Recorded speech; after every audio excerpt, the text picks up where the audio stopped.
So welcome to Narrating Migration Stories, podcasting Sephardic Jewish journeys. My name is McKenna Mezestrano, and I'm the Assistant Director of the Sephardic Studies program in the Strom Center for Jewish Studies here at the University of Washington. The University of Washington acknowledges the Coast Salish peoples of this land, which touches the shared waters of all tribes and bands within the Duwamish, Puyallup, Suquamish, Tulalip, and Muckleshoot nations. It's really my pleasure to welcome you to this exclusive student event tonight. Do note that we will be recording this event, but only up till the Q&A portion. So the Q&A will not be recorded. On the topic of Q&A, you can feel free to submit questions throughout the program in the chat and just send them to everyone, and we will go through those at the end. So without further ado, I'd like to introduce very briefly our two speakers for this evening. So first I want to welcome Chris Gratien. Professor Gratien is Assistant Professor of History at the University of Virginia. He teaches courses on environmental history and the modern Middle East with a research focus on the late Ottoman Empire.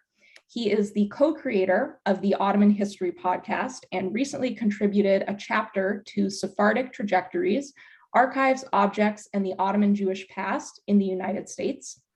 Professor Gratien co-authored this chapter with our next speaker, Sam Negri. Sam is a retired journalist based in Arizona, and his articles have appeared in the New York Times, the Los Angeles Times, and numerous other publications. And his father, Leo Negri, was an Istanbul-born Jew who immigrated to the United States in the early 20th century, whom you will hear more about today. So with that, I will turn it over to Chris to kick off the program. Thank you, McKenna, for that introduction, and thanks to all of you for being here. What we're going to do in this session is briefly set up the collaboration that Sam and I had and talk a little about that, and then open it right up to questions about this thing that for me was a really unique research experience as someone who's a historian who works with archives generally.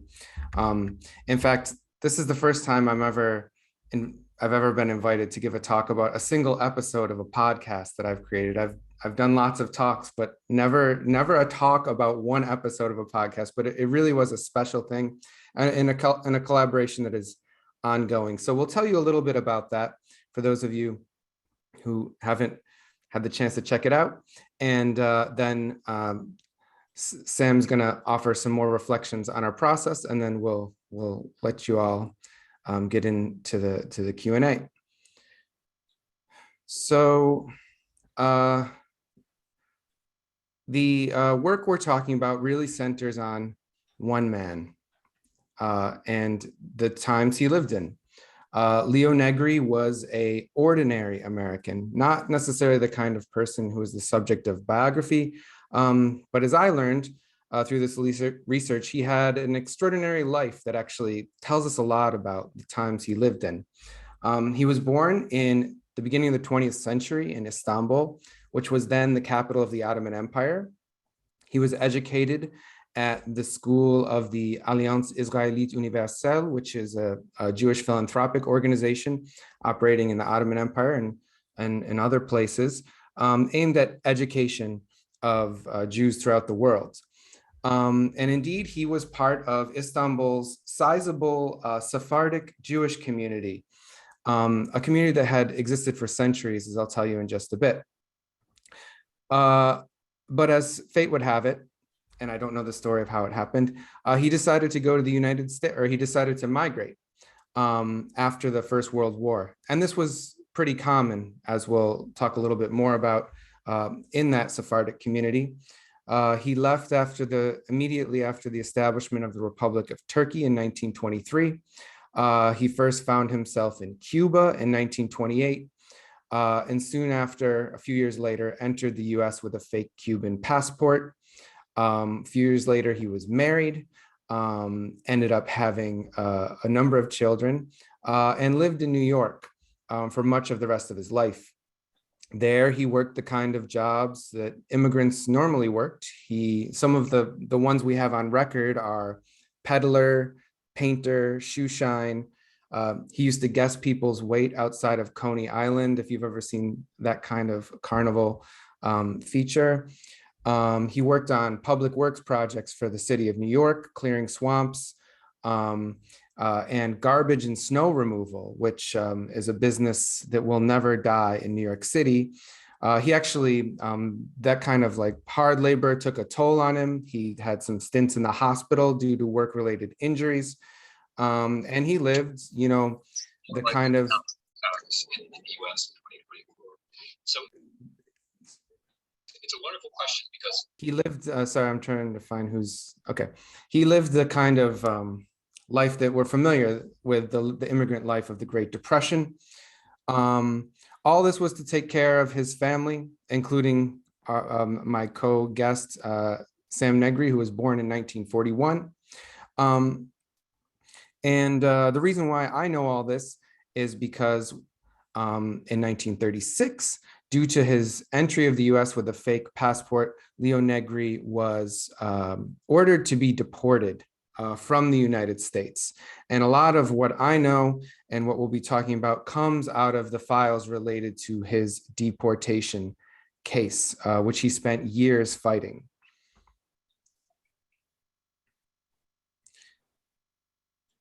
This is a little shot of the records that we're drawing on here. So how did a person like Leo Negri end up being deported or sentenced to deportation? He was the husband of a US-born woman. He was the father of American children. His father was a legal immigrant, but in the 1920s and 30s, it was becoming increasingly easy for people like him to be deported. It could be for undocumented status. It could be for simply relying on social welfare and not being a naturalized citizen. Could also, crimes of various natures were also subject to a deportation ruling if the person was a non-citizen.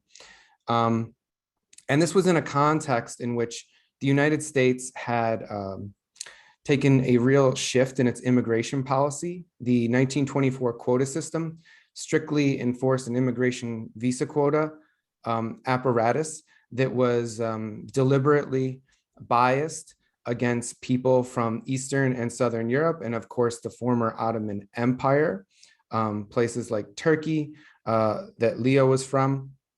It was designed to keep out well, broadly non-Protestants, but it was actually, as I'll talk about a little bit more, about anxiety of Jews, Catholics, and Muslims entering the United States. So there were upwards of 20,000 people a year being deported from the United States during the height of the Great Depression, which may not sound like a lot compared to today's numbers, but when I was born in the 80s, that number was the same. So this was really a period where deportation was a threat that loomed over a lot of people, and for the first time, really. Fortunately for Leo Negri, he was able to escape deportation. It's not clear if he was ever granted citizenship rights. This is something that Sam and I talked about.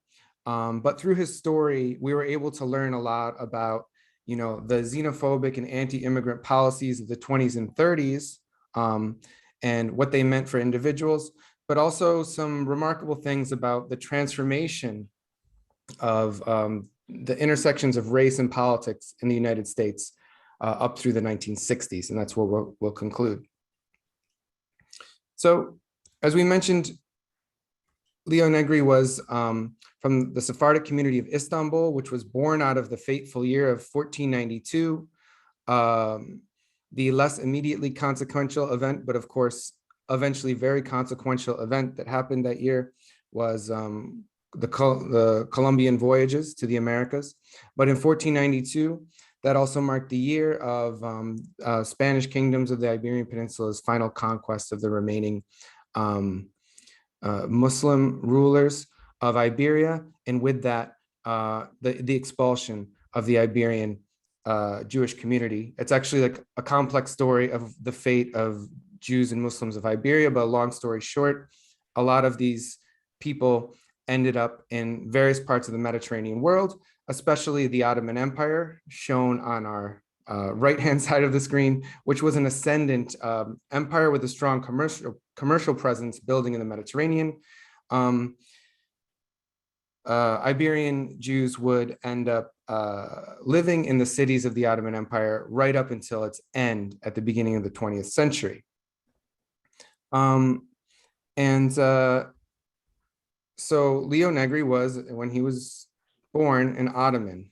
And by the 20th century, Ottoman was not just a dynasty, it was a kind of citizenship. This is what he looked like in the final documents we have from his time in Istanbul. Like Greeks, like Armenians, Turks, other groups that lived in the capital, they had their distinct communities, but shared in this Ottoman, broadly conceived Ottoman urban culture. When people like Leo left the Ottoman Empire, here's his Turkish passport from the archives, they were often known as Turkinos. Turkino is a label signifying specifically Sephardic Jews who were of Ottoman or Turkish nationality. And this was not just a national distinction. In New York City, as many of you are well aware, most of the Jewish American community spoke Yiddish, if not English. And that's a language related to German. The Turkinos tended to speak either Turkish or in some cases Ladino, which is a language of the Iberian Peninsula specific to this community that is similar to Spanish, simply put. As Professor Devin Narr explained when I interviewed him, this Turkino identity really meant something in the diaspora because Sephardic Jews from the Ottoman Empire were seen as particular within the larger Jewish American communal dynamic. They were certainly a minority within that dynamic. And as latecomers were sometimes subject to a sort of curiosity and stigmatization. Here's a 1912 article from the New York Tribune that kind of gives us a sense of how mainstream Jewish American society, or American society more broadly, viewed this small enclave of Sephardic Jews living in Manhattan. So this was kind of a very specific identity with a little bit of hybridity to it, as you can see, being identified as both Turkish, Jewish, and Sephardic, indicating some old Iberian heritage. But in the modern context, this hybridity actually took on another interesting importance. So as the quota system I briefly mentioned was instituted in the United States, people were looking for any way to migrate, to connect with families, and to come to America in many cases, even if illicitly. But one easy backdoor into the country was that the US did not require immigration visas or visas of any kind for travel within the Americas. So from Cuba, from Mexico, people could travel freely. Because, and this is something coming out of the work of Davy Mays, who's on the screen, because Sephardic Jews from the Ottoman Empire could plausibly pass themselves off as being Spanish or Latin in some sense, right? They speak a language like Spanish. Cuba and Mexico provided a great way of coming to the US without having to go through the visa system. And there was a whole network of information that helped people figure out how to do this safely and securely, how to obtain the necessary documents, as Leo did, and as many people, not just Sephardic Jews, did during that time to enter the United States under the quota system. So this was an interesting advantage that was kind of an accident of something that happened hundreds of years prior, the expulsion of Jews from the Iberian Peninsula. And it bears mentioning that these migrants faced a lot of prejudices, a lot of discrimination at every phase of their travel, both from the state, but also from society more broadly in various ways. You know, this Sephardic identity was an advantage in some sense in allowing access to Latin American migration networks, but this was a period in which the US was actively expelling through a program of repatriation, quote unquote, hundreds of thousands, if not over 1 million Mexicans, many of them US-born citizens, children of Mexican immigrants. And so people who were that read as, say, coming from a Latin American background would have been subject to not only scrutiny of law enforcement, but also would have had trouble finding work in many cases during the Great Depression, especially if they didn't actually have a legal status in the country. And from on the other side of the coin, immigrants, like people from the Ottoman Empire, were the main target of, and this is a little bit disturbing visual, of the second coming of the Ku Klux Klan. Linda Gordon writes about this in a recent book quite well. There was a mass national movement of the Ku Klux Klan during the 1920s that rallied around anti-Catholic, anti-Semitic, and anti-immigrant ideas, actually helped push through a lot of the anti-immigration legislation that happened during that period. And so being from one of these immigrant groups meant being the target of what was becoming, for a very brief period, a mass movement in America that had representation in the US Congress. There are even instances of Lebanese immigrants, for example, being lynched in the American South during this time. And this comes out of the work of Sarah Gualtieri. And of course, this is a small number of a large number of lynchings that took place in the South during that period.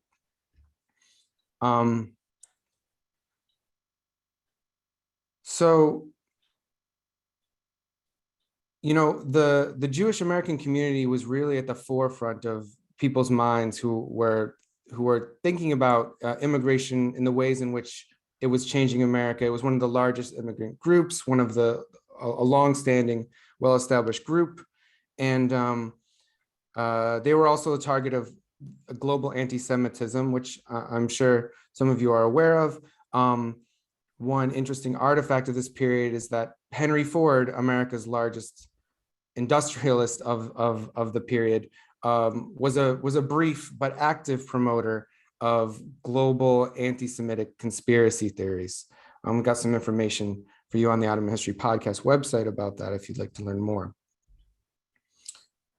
So, all this being said, New York City, where the Negris lived, was a comparatively comfortable space. You know, it was a place where there were immigrant communities, where there was strength in numbers, and you know, some access to people who had similar culture, language, could help you find work, meet people, potential husbands and wives, etc.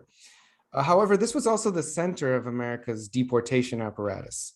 Ellis Island, where many an American's ancestor passed through during the peak period of migration, had become a center of deportation hearings and detention. And so that's where Leo Negri got caught up in this deportation. Sam and I did not figure out exactly how he was detected, how he ended up being subject to a deportation hearing. That piece of information is missing in the trove of documents about his life that come out of the US archives from the 1930s. The good news for him was that being part of this diaspora community came with some solidarity that had real political significance. I think one of the reasons, the main reason why Leo Negri was never deported was because he was supported by a group called the National Council of Jewish women that advocated on the behalf of families in situations like his, because if they deport a breadwinner, then the family's left without their father, etc. It would leave them in a bad position. And as I said before, all of Leo's family were citizens except him. And so this is probably the main reason I think that he was able to ultimately escape his deportation. And so as a result, Leo Negri and his family spent much of the following years after the Second World War in New York City. A good amount of time in Brownsville, which was an immigrant neighborhood in Brooklyn. Sam said in one of our conversations, this is a quote, that in Brownsville, you could throw a dead cat from any corner and you'd hit a shul. What that means is that this was a predominantly Jewish neighborhood with a strong and active Jewish American community.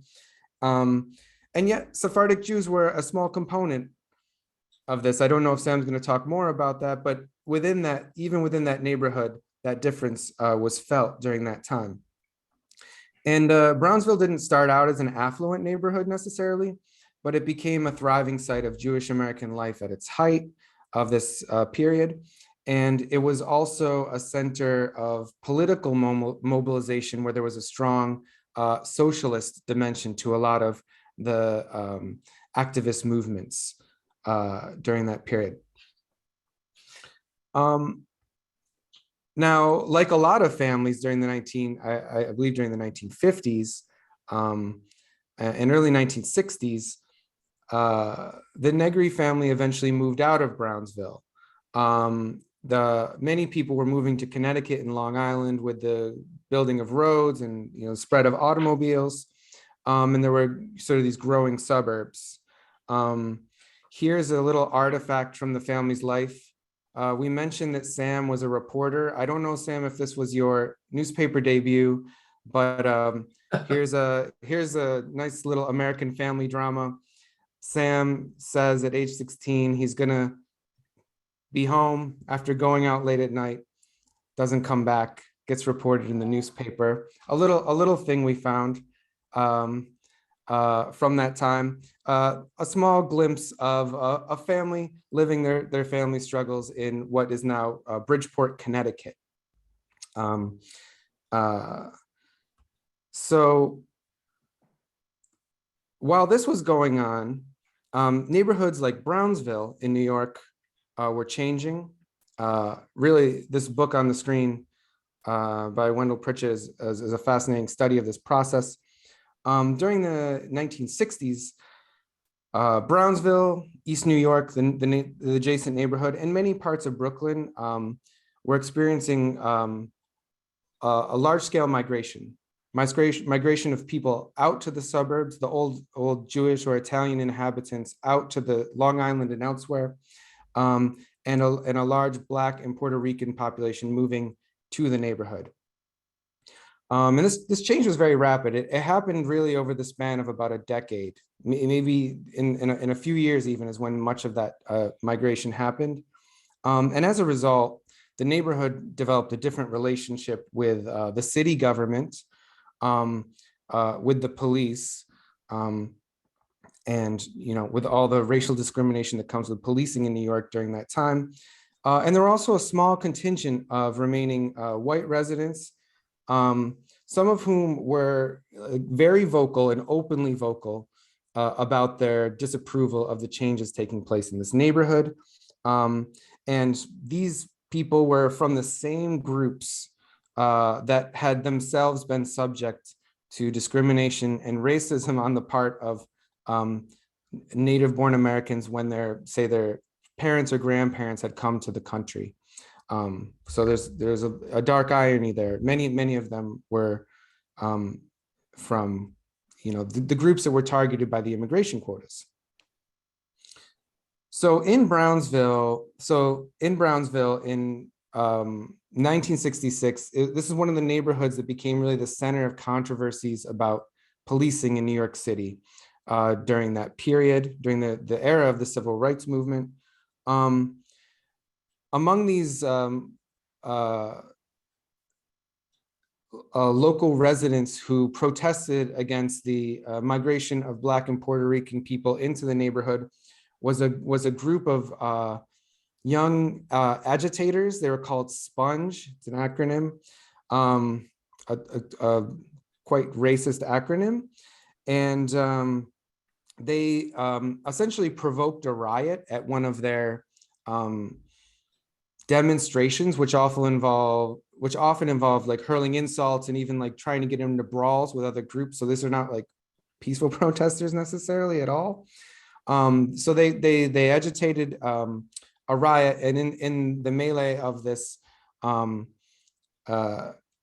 chaos that broke out, a young Black child was shot and killed. And the police never discovered who the shooter was. The only suspect was one of his friends from the neighborhood who was found to not be the shooter. And after this incident in Brownsville,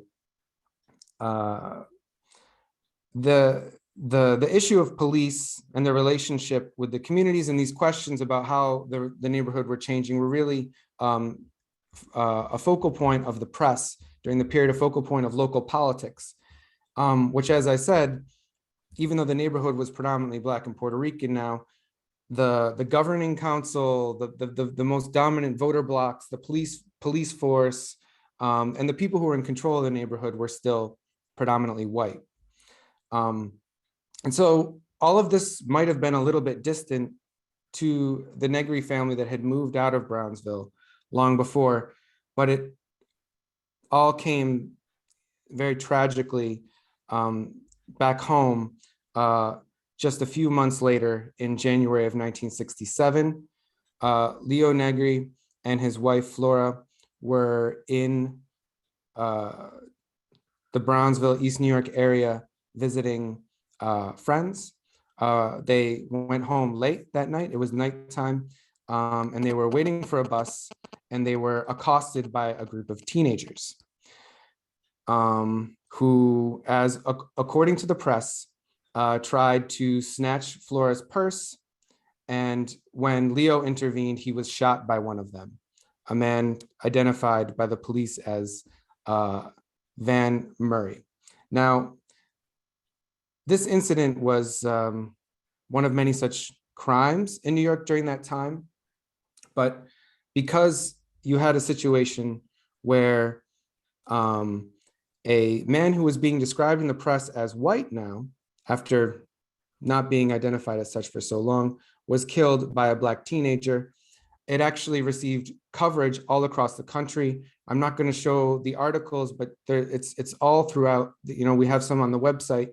The way this story was spun in different ways to pursue different agendas during a period in which there was still a lot of discontent, especially in the American South, about civil rights, is really remarkable. And it's really remarkable and kind of sad how they used Leo Negri's death, a person who was almost deported from the US, basically because he wasn't considered to be from what the 20s and 30s society defined as white, how they used his death as a quote unquote white man at the hands of a Black teenager to sort of pursue political agendas. This is one of the things we ended with in our podcast collaboration that Sam and I had.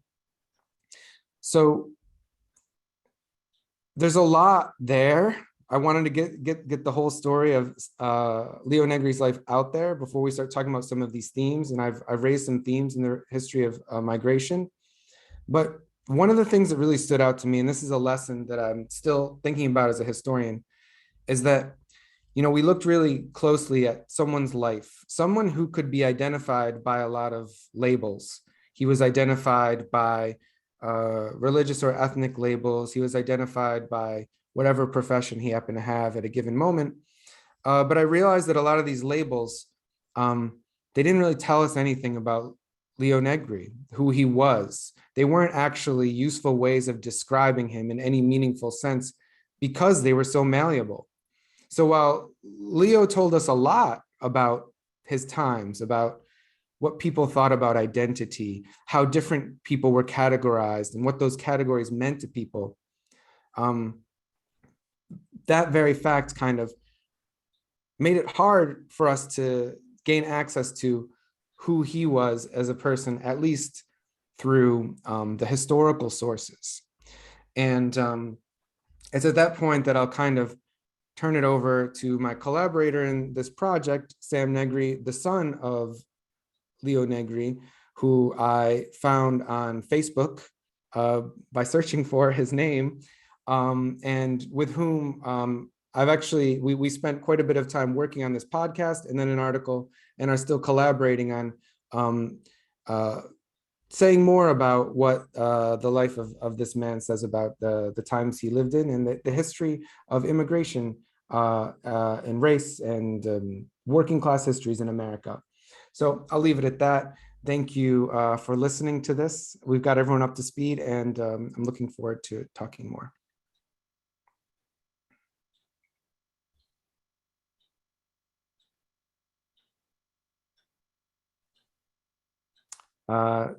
Sam, want to take it away?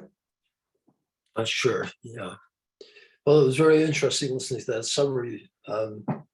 It's such a complicated subject, and it's also interesting to me to, because of what I lived through in the 40s and 50s, to see that a lot of what you described in the first 25, 30 years of the 20th century, the experiences of the bigotry and the harsh criticism of these immigrants didn't go away that quickly.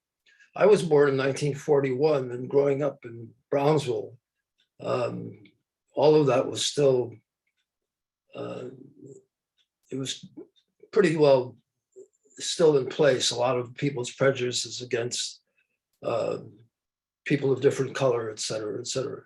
But our situation, my family's, was, I think, unique in that sense in Brownsville, because most of the neighborhood was Ashkenazi Jews, and even many of them had no idea what we were, except we were some sort of an anomaly. But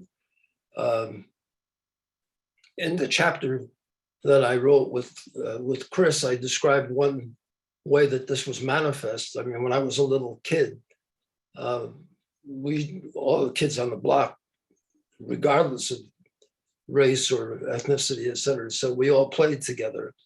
And one of my friends was a kid named Bernie, and at some point his mother used to just follow him around like he was a puppy. But she came to me and asked me if I would do her a favor. She wanted me to light the stove in her apartment for her. And I can't remember exactly whether she offered me a dime to do it or what. And I had no idea why or what she was talking about, but I did it. I went up and lit the stove, and I also didn't pay any attention to what day it was.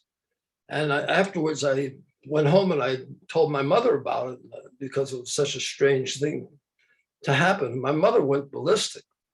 I had never heard the term Shabbos Goy, which is basically a non-Jew who people would employ to do things that Orthodox Jews were not permitted to do on Shabbat.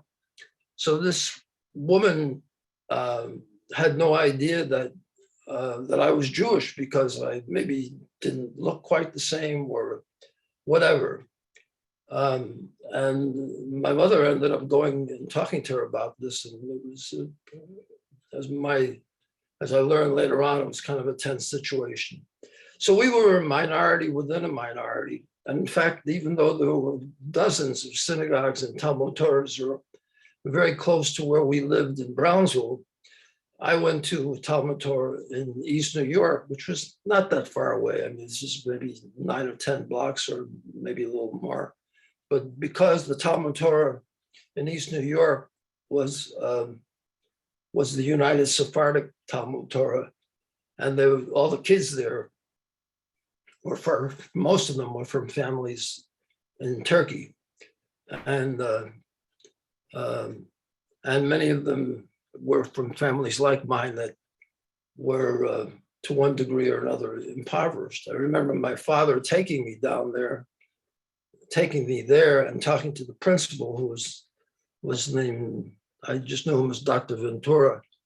And I couldn't understand a word that they said to each other because they were speaking either Ladino or Turkish. I think Ladino at the time. But basically, my father was trying to get me a scholarship to go to this Talmud Torah, which I got and that I attended. But what I learned subsequently was that the Hebrew that we spoke was different from what the Ashkenazi Jews spoke, and some of their customs different from those of the Turkinos. On a daily basis, this does not affect my life really at all, because all of my friends were my age. And none of us had any interest in sociology and that sort of thing. We just wanted to play ball, which we did. We all got along pretty well when we weren't fighting. But Brownsville was a unique experience, and it's still, even now being 80 years old, although it almost seems omnipresent in my consciousness. It was a very different place. And so the other aspect of it that I started out with is that the prejudices and all of that that the adults had at that time lingered for many, many years. And when that incident occurred with my father getting shot that night, it was shocking, of course, to me, but it was equally shocking to hear. I mean, I was a young adult at the time. I was married and I had kids. I was living in New Haven, which was about 70 miles away from Brownsville, and working for a newspaper. But what I started hearing from members of my own family was it was a big deal to them that the shooter was a Black kid. And I was expected to share their views, which I did not. And that caused, within the family, with my brothers especially, some consternation. I mean, it was, and that lingered. It was not just them, but it was other people. As an adult, after I'd been working for newspapers for a long time, I started to see through one of my relatives who tracked such things, a bunch of the newspaper clippings that Chris referred to that reported that thing. At that point, I had a fair amount of experience with working for newspapers and UPI. And I started reading these accounts with a different view, I think, than most people, because it was very easy for me to see that if the shooter had been a white kid, it probably would not, those stories would not have appeared, perhaps at all, but definitely not with the tilt, with the slant that all of them had. Almost all of them made a point of pointing out that here was a white man who was out with his wife, and this guy had kids, but not with him, and et cetera, et cetera. And he was shot by a Black kid, which fed into the zeitgeist of the time, because this was the height of the civil rights movement. It preceded a lot of the rioting that was happening in cities all over the United States, et cetera, et cetera. So there was, but seeing that bigotry played out in the daily newspapers was eye-opening to me, and even in retrospect. And I remembered an incident that I think illustrated just how weird it was. Well, my first newspaper job was a morning newspaper in Bridgeport, Connecticut. And at some point, Martin Luther King, I saw a clip that said that he was coming to Bridgeport and he was going to be speaking at a church. So I went to the city editor of the paper I was working for, and I said, I'd like to go cover that. And I was, kind of obnoxious about it, but I thought it was a good story. And the city editor was a guy who was on the cusp of retirement. He was basically, I would guess, close to the age that I am now. And he just shook his head and he said, yeah, we don't cover that stuff. I don't remember his exact words, but he implied that people like Martin Luther King were just troublemakers and we're not going to deal with that. Well, as I say, I was kind of an obnoxious individual myself, so I kept hammering at him, and finally, to get me out of his hair, he said, just go. So I did, and quite fortunately, a friend of mine who was working at that paper wanted to go with me, and I say fortunately because he knew how to take shorthand, and I had no idea how rapidly Martin Luther King spoke, and I couldn't keep up with him. But my friend took all my notes for me, and then after this speech, there was a little reception down in the basement, or they had a community room or something. So I went down there and I interviewed King for a short period about, at the time, the newsworthy thing that was happening was there was a schism between King and Malcolm X. And so I talked to him a little bit about that, went back and wrote the story. But the point I'm trying to make is that, you know, it shouldn't have been such a hassle. I mean, it was a news story. Martin Luther King was a newsworthy individual at the time, very prominently so. And yet the newspaper editor just looked at this as, well, let's not fan the flames anymore or something like that. So the bigotry was very widespread. But I'd like to switch gears completely to talk a little bit about what happened when Chris got in touch with me. Out of the blue, I was on Facebook and I got a message from somebody I had never heard of. And he said, if you are, you know, he was working on some research project, and if you are Sam Negri, who is related to Leon Negri, we've seen that you were identified as a journalist, and I have some documents that might be of interest to you. And I was a little bit of a cynic, even more so than I am now at that time. So I was waiting for the Nigerian prince to surface with a request for checks, but I started poking around instead, trying to identify Chris, and I realized that he was not a nut. So I made contact with him, and it was such a catharsis to see the material that he dredged up. In my family, and I think many families, there was very little communication between parents and kids my age during the 40s and 50s, for whatever reason. Most of the information that Chris found in documents was new to me. Sometimes, I mean, there were vague references throughout my childhood of my father's case, but I had no idea what anybody was talking about. I also had no curiosity about it. I mean, my interest wasn't playing ball. But in any case, it was a real eye-opening experience to me that, you know, it's like one door opened and these documents came through. I could hear my father's voice in these affidavits that Chris had uncovered. But then I came up with additional questions about who he was. And what I realized after reading this stuff was I always suspected that I knew very little about my father. We did not have a warm, fuzzy relationship. I was the youngest of 4 sons, and I think by the time I came along, things were different. In any case, I didn't feel like I had a good understanding of who he was. I had a negative impression of who he was because he had a real hard time finding work, keeping work. He had a drinking problem, et cetera, et cetera. And despite the fact that we were living at the edge of poverty, he smoked 4 packs of cigarettes a day. And it always bothered me because I thought, how can you justify something like that?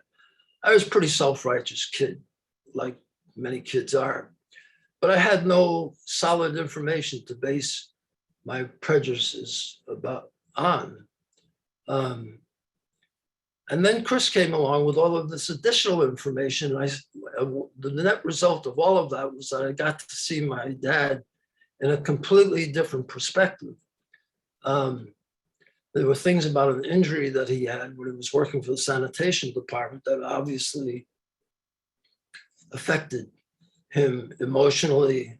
He was probably brain damaged to a certain extent. My older brother told me that after this accident, I mean, he was in, I think, the Cornell Medical Center for off and on for about 6 weeks for treatment. But he said that after that, my father had periods where he would just go into rages, which is what I remembered most clearly. It was just the fights going on in the house all the time and whatnot. The clipping that Chris put up about my disappearance was interesting because I had forgotten all about that. But at some point when I was about 16, I figured I can't live in this apartment anymore. I got to get out of here. One of my older brothers at the time was living up near New London, Connecticut. We were living in Bridgeport, just separated by 60, 70 miles maybe. Anyway, one night I decided I'm leaving. I didn't tell anybody. I just took off and I went up to my brother's place in Gales Ferry, which is north of New London, Connecticut, and decided I was going to live there for a while. He went along with it. He was recently married. I didn't know what kind of a situation I was getting myself into there, but it wasn't a very pleasant one because of things going on in his life. But in any case, the most interesting thing about that clipping that Chris showed was that I had no idea that my father ever called the police inquiring about this missing kid. I didn't think he had any affection for me at all, and not a whole lot of interest. But when I saw that, and the other documents that came through, I realized he was not the person that I grew up thinking he was, that there was a lot more dimension and nuance to his life. And that, you know, I've dealt with a lot of academics, and I've done a lot of work with historians over the years for articles that I was working on. And they all have some degree of practical value. But this, to me, was incredibly valuable because it reshaped the way I saw my father and his world. And for that, I was, my wife and I still talk about it, how remarkable it is, because she always says, I wish that somebody like that would come along and tell me about my family. We're exactly the same age, by the way, so our backgrounds are very similar, except that she's not Sephardic. Anyway, I think I've gone on quite a long time, so I'll just leave it at that. And if you have any questions, I think we'll be happy to answer them. Yeah, let's open it up to Q&A. And I just want to say that it goes both ways. That everyone hear me okay? Yeah. You know, for me as a historian, it's not every day that you have the opportunity to actually work with someone who has a different connection to what you're studying. And there were so many layers of the story that just totally changed the way I think about every person I encounter, every life I encounter in the archives and in the historical record. All the complexities that life could have, the relationships, the end of the story that we often don't have, as we had in this case. So this was like a very transformative research experience for me, I can say, to put it mildly. So we've got time for questions. If you want to ask a question, you are free to raise your hand or turn on your camera and say it, or you can put it in the chat. It's up to you all how you want to go about it.